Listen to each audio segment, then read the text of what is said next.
Section 38 of Crime and Punishment. This recording is in the public domain. Crime and Punishment by Fyodor Dostoevsky. Translated by Constance Garnett. Part 6, Chapter 7. The same day, about 7 o'clock in the evening, Raskolnikov was on his way to his mother's and sister's lodging, the lodging in Bakalaev's house, which Razumikhin had found for them. The stairs went up from the street. Raskolnikov walked with lagging steps, as though still hesitating whether to go or not, but nothing would have turned him back. His decision was taken. Besides, it doesn't matter. They still know nothing, he thought. And they are used to thinking of me as eccentric. He was appallingly dressed, his clothes torn and dirty, soaked with a night's rain. His face was almost distorted from fatigue, exposure, the inward conflict that had lasted for 24 hours. He had spent all the previous night alone, God knows where, but anyway he had reached a decision. He knocked at the door, which was opened by his mother. Dunia was not at home. Even the servant happened to be out. At first Pulcheria Alexandrovna was speechless with joy and surprise. Then she took him by the hand and drew him into the room. "Here you are," she began, faltering with joy. "Don't be angry with me, Rodya, for welcoming you so foolishly with tears. I am laughing, not crying. Did you think I was crying? No, I am delighted, but I've got into such a stupid habit of shedding tears. I've been like that ever since your father's death. I cry for anything. Sit down, dear boy, you must be tired. I see you are. Oh, how muddy you are." I was in the rain yesterday, Mother. Raskolnikov began. No, Pulcheria Alexandrovna hurriedly interrupted. You thought I was going to cross-question you in the womanish way I used to. Don't be anxious. I understand it all. Now I've learned the ways here, and, truly, I see for myself that they are better. I've made up my mind once for all. How could I understand your plans and expect you to give an account of them? God knows what concerns and plans you may have, or what ideas you are hatching, so it's not for me to keep nudging your elbow, asking you what you are thinking about. But my goodness, why am I running to and fro as though I were crazy? I am reading your article in the magazine for the 3rd time, Rodya. Dmitri Prokofitch brought it to me. Directly I saw it, I cried out to myself, "There, foolish one," I thought. "That's what he is busy about. That's the solution of the mystery. Learned people are always like that. He may have some new ideas in his head just now. He is thinking them over, and I worry him and upset him. I read it, my dear, and of course there was a great deal I did not understand, but that's only natural. How should I?" Show me, Mother. Raskolnikov took the magazine and glanced at the article. Incongruous as it was with his mood and his circumstances, he felt that strange and bitter-sweet sensation that every author experiences the first time he sees himself in print. Besides, he was only 23. It lasted only a moment. After reading a few lines he frowned and his heart throbbed with anguish. He recalled all the inward conflict of the preceding months. He flung the article on the table with disgust and anger. But however foolish I may be, Rodya, I can see for myself that you will very soon be one of the leading, if not the leading man, in the world of Russian thought, and they dared to think you were mad. You don't know, but they really thought that. Oh, the despicable creatures! How could they understand genius? And Dunia was all but believing it. What do you say to that? Your father sent twice to magazines, the first time poems, I've got the manuscript and will show you, and the second time a whole novel. I begged him to let me copy it out, and how we prayed that they should be taken. They weren't. I was breaking my heart, Rodya, 6 or 7 days ago over your food and your clothes and the way you are living. But now I see again how foolish I was, for you can attain any position you like by your intellect and talent. No doubt you don't care about that for the present, and you are occupied with much more important matters. Donia's not at home, Mother? No, Rodya. I often don't see her. She leaves me alone. Dmitri Prokofitch comes to see me. It's so good of him, and he always talks about you. He loves you and respects you, my dear. I don't say that Dunia is very wanting in consideration. I'm not complaining. She has her ways and I have mine. She seems to have got some secrets of late, and I never have any secrets from you two. Of course, I am sure that Dunia has far too much sense, and besides she loves you and me. But I don't know what it will all lead to. You've made me so happy by coming now, Rodya. But she has missed you by going out, and when she comes in I'll tell her, your brother came in while you were out. Where have you been all this time? You mustn't spoil me, Rodya, you know. Come when you can, but if you can't, it doesn't matter. I can wait. I shall know, anyway, that you are fond of me. That will be enough for me. I shall read what you write. I shall hear about you from everyone. And sometimes you'll come yourself to see me. What could be better?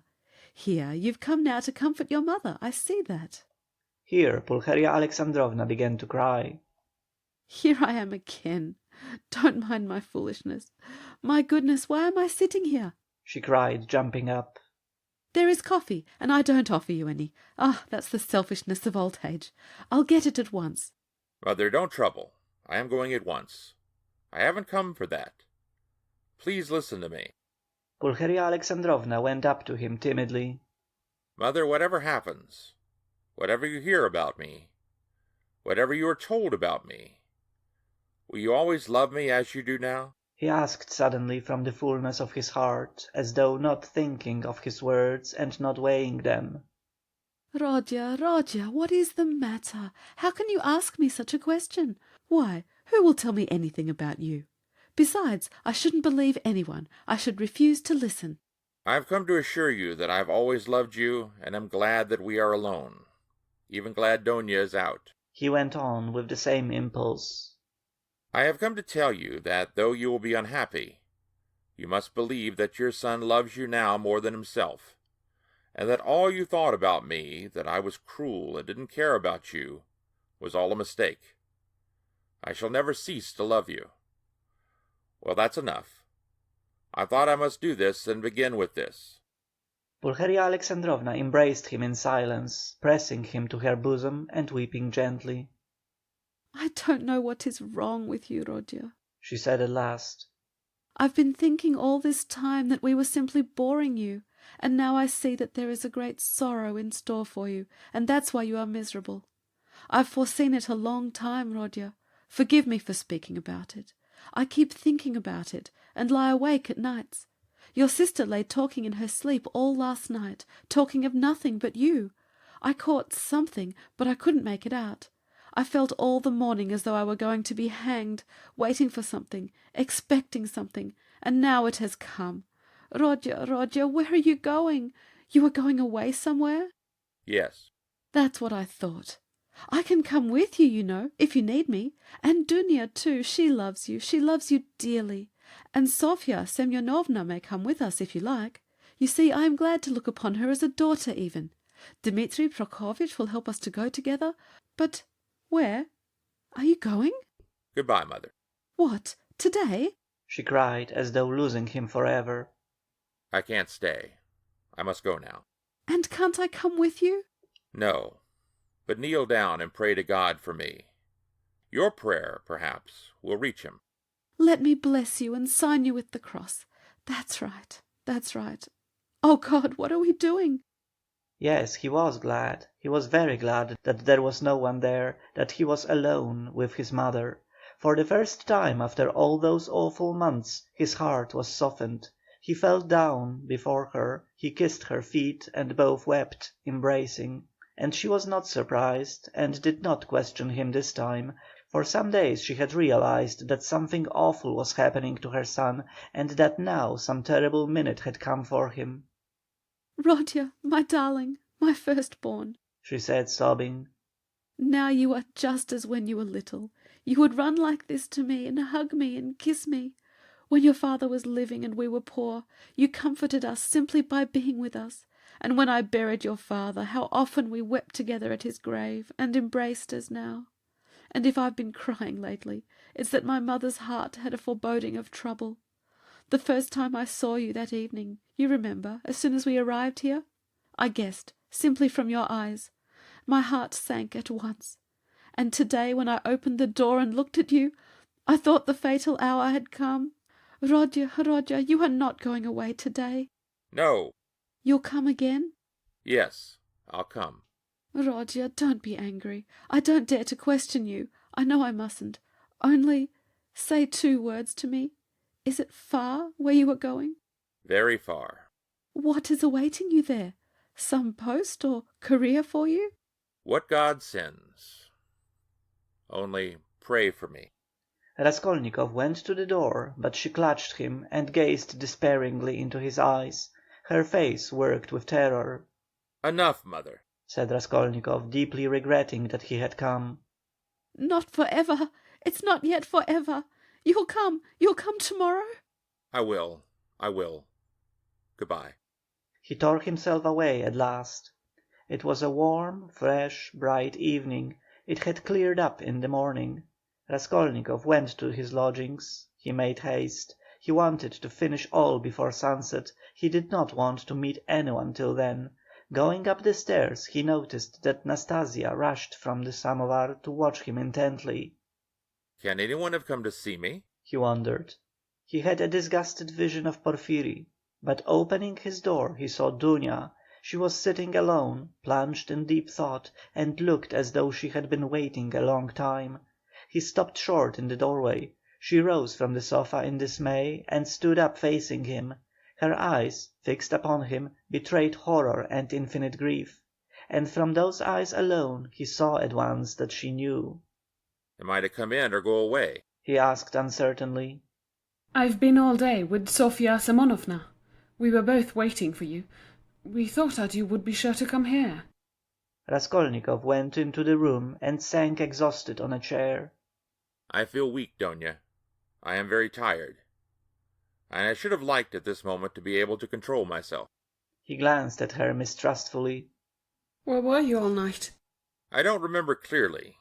You see, sister, I wanted to make up my mind once and for all, and several times I walked by the Neva. I remember that I wanted to end it all there, but I couldn't make up my mind. He whispered, looking at her mistrustfully again. Thank God! That was just what we were afraid of, Sofya Semyonovna and I. Then you still have faith in life. Thank God! Thank God! Raskolnikov smiled bitterly. I haven't faith, but I have just been weeping in Mother's arms. I haven't faith, but I have just asked her to pray for me. I don't know how it is, Donya. I don't understand it. Have you been at Mother's? Have you told her? Cried Dunya, horror-stricken. Surely you haven't done that? No, I didn't tell her, in words, but she understood a great deal. She heard you talking in your sleep. I am sure she half understands it already. Perhaps I did wrong in going to see her. I don't know why I did go. I am a contemptible person, Donya. A contemptible person, but ready to face suffering. You are, aren't you? Yes, I am going. At once. Yes, to escape the disgrace, I thought of drowning myself, Donya. But as I looked into the water, I thought that if I had considered myself strong till now, I'd better not be afraid of disgrace. He said, hurrying on. It's pride, Donya. Pride, Rodia. There was a gleam of fire in his lustreless eyes. He seemed to be glad to think that he was still proud. You don't think, sister, that I was simply afraid of the water? He asked, looking into her face with a sinister smile. Oh, Rodia, hush! Cried Dunya bitterly. Silence lasted for 2 minutes. He sat with his eyes fixed on the floor. Dunya stood at the other end of the table and looked at him with anguish. Suddenly he got up. It's late, it's time to go. I am going at once to give myself up. But I don't know why I'm going to give myself up. Big tears fell down her cheeks. You are crying, sister. But can you hold out your hand to me? You doubted it. She threw her arms round him. Aren't you half expiating your crime by facing the suffering? She cried, holding him close and kissing him. Crime? What crime? He cried in a sudden fury. That I killed a vile, noxious insect? An old pawnbroker woman of use to no one? Killing her was atonement for 40 sins. She was sucking the life out of poor people. Was that a crime? I am not thinking of it, and I am not thinking of expiating it. And why are you all rubbing it in on all sides? A crime, a crime. Only now I see clearly the imbecility of my cowardice. now that I have decided to face this superfluous disgrace. It's simply because I am contemptible, and have nothing in me that I have decided to, perhaps too for my advantage, as that poor fide suggested. Brother, what are you saying? Why, have you shed blood? cried Dunya in despair. Which all men shed, He put in almost frantically. which flows, and has always flowed in streams, which is spilt like champagne, for which men are crowned in the capital, and are called afterwards benefactors of mankind. Look into it more carefully, and understand it. I too wanted to do good to men, and would have done hundreds, thousands of good deeds to make up for that one piece of stupidity. Not stupidity even, simply clumsiness, for the idea was by no means so stupid as it seems now that it has failed. Everything seems stupid when it fails. By that stupidity I only wanted to put myself into an independent position, to take the first step, to obtain means, and then everything would be smoothed over by benefits immeasurable in comparison. But I couldn't carry out even the first step, because I am contemptible. That's what's the matter. And yet I won't look at it as you do. If I had succeeded, I should have been crowned with glory. But now I'm trapped. But that's not so. Not so. Brother, what are you saying? It's not picturesque, not aesthetically attractive. I fail to understand why bombarding people by regular siege is more honorable. The fear of appearances is the first symptom of impotence. I have never recognized this more clearly than now. And I am further than ever from seeing that what I did was a crime. I have never been stronger and more convinced than now. The color had rushed into his pale, exhausted face, but as he uttered his last explanation he happened to meet Dunya's eyes, and he saw such anguish in them that he could not help being checked. He felt that he had, anyway, made these two poor women miserable, that he was, anyway, the cause. Donia, darling, if I am guilty, forgive me, though I cannot be forgiven if I am guilty. Goodbye. We won't dispute. It's time, high time to go. Don't follow me, I beseech you. I have somewhere else to go. But you go at once and sit with mother. I entreat you to. It's my last request of you. Don't leave her at all. I left her in a state of anxiety that she is not fit to bear. She will die or go out of her mind. Be with her. Razumikin will be with you. I've been talking to him. Don't cry about me. I'll try to be honest and manly all my life, even if I am a murderer. Perhaps I shall some day make a name. I won't disgrace you. You will see. I'll still show. Now goodbye for the present. He concluded hurriedly, noticing again a strange expression in Dunya's eyes at his last words and promises. Why are you crying? Don't cry, don't cry. We are not parting forever. Ah, yes. Wait a minute, I'd forgotten. He went to the table, took up a thick dusty book, opened it, and took from between the pages a little water-colour portrait on ivory. It was the portrait of his landlady's daughter, who had died of fever, that strange girl who had wanted to be a nun. For a minute he gazed at the delicate, expressive face of his betrothed, kissed the portrait, and gave it to Dunya. I used to talk a great deal about it to her, only to her, he said thoughtfully. To her heart I confided much of what has since been so hideously realized. Don't be uneasy. He returned to Dunya. She was as much opposed to it as you, and I am glad that she is gone. The great point is that everything now is going to be different, is going to be broken into two. He cried, suddenly returning to his dejection. Everything, and am I prepared for it? Do I want it myself? They say it is necessary for me to suffer. What's the object of these senseless sufferings? Shall I know any better what they are for, when I am crushed by hardships and idiocy, and weak as an old man after 20 years' penal servitude? And what shall I have to live for then? Why am I consenting to that life now? Oh, I knew I was contemptible when I stood looking at the Neva at daybreak today. At last they both went out. It was hard for Dunya, but she loved him. She walked away, but after going 50 paces she turned round to look at him again. He was still in sight. At the corner he too turned, and for the last time their eyes met, but noticing that she was looking at him, he motioned her away with impatience and even vexation, and turned the corner abruptly. I am wicked, I see that, he thought to himself, feeling ashamed a moment later of his angry gesture to Dunya. But why are they so fond of me if I don't deserve it? Oh, if only I were alone and no one loved me, and I too had never loved anyone. Nothing of all this would have happened. But I wonder, shall I in those 15 or 20 years grow so meek that I shall humble myself before people, and whimper at every word that I am a criminal? Yes, that's it. That's what they are sending me there for. That's what they want. Look at them running to and fro about the streets, every one of them a scoundrel and a criminal at heart, and worse still, an idiot, would try to get me off, and they'd be wild with righteous indignation. Oh, how I hate them all. He fell to musing by what process it could come to pass that he could be humbled before all of them indiscriminately, humbled by conviction. And yet, why not? It must be so. Would not 20 years of continual bondage crush him utterly? Water wears out a stone.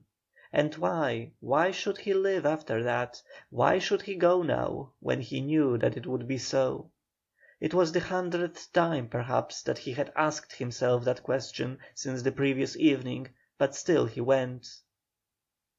End of Part 6, Chapter 7.